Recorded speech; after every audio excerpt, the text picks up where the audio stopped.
हाल ही में गुजरात के सुरेंद्रनगर जिले में एक अवैध कोयला खदान के अंदर दम घुटने से 3 श्रमिकों की मौत हो गई।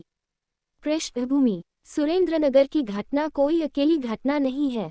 जून 2023 में झारखंड के धनबाद जिले में एक अवैध खदान ढहने से 3 लोगों की दुखद मौत हो गई थी, जिसमें एक 10 साल का बच्चा भी शामिल था। इसी तरह अक्टूबर 2023 में पश्चिम बंगाल के पश्चिम बर्धमान जिले में अवैध खनन के दौरान कोयला खदान ढहने से कम 3 लोगों की मौत हो गई थी। भारत में कोयला खनन के बारे में: भारत में कोयले का राष्ट्रीयकरण 2 चरणों में किया गया। पहला 1971-72 में कोकिंग कोयले, इस्पात उद्योग में कोक के उत्पादन के लिए प्रयुक्त का, और फिर 1973 में गैर कोकिंग कोयला खदानों का। कोयला खान राष्ट्रीयकरण अधिनियम 1973 वह केंद्रीय कानून है जो भारत में कोयला खनन के लिए पात्रता निर्धारित करता है।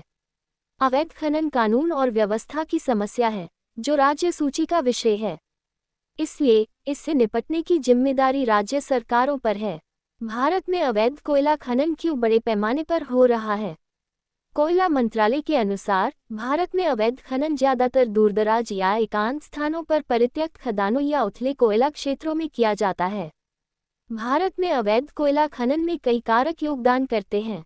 कोयला भारत में सबसे प्रचुर मात्रा में पाया जाने वाला जीवाश्म ईंधन है, जो देश की ऊर्जा जरूरतों का 55% पूरा करता है।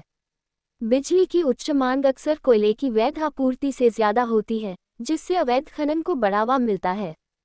कोयला समृद्ध क्षेत्र अक्सर गरीब समुदायों के निकट होते हैं, जिसके कारण गरीबी और बेरोजगारी के कारण अवैध खनन होता है। दूरदराज के इलाकों में अपर्याप्त निगरानी और संसाधनों की कमी के कारण नियमों का पालन कमजोर तरीके से होता है। ये कोयला माफियाओं के उदय को बढ़ावा देता है, जैसा कि भारत में कई अवैध कोयला खनन मामलों में देखा गया है।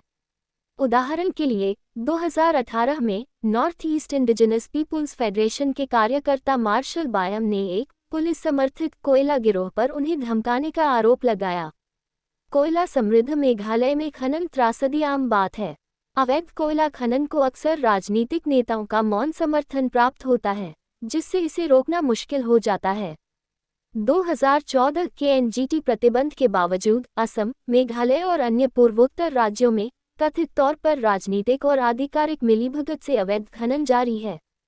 अवैध खनन में अक्सर कानूनी संचालन में इस्तेमाल किए जाने वाले वैज्ञानिक तरीकों के बजाय सतही खनन और रैट होल खनन जैसी अल्पविकसित तकनीकों का इस्तेमाल किया जाता है।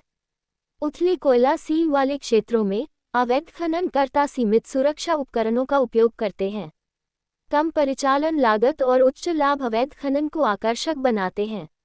अवैध कोयला खनन कोई नई बात नहीं है, यह कोयले के राष्ट्रीयकरण से पहले से ही चला आ रहा है।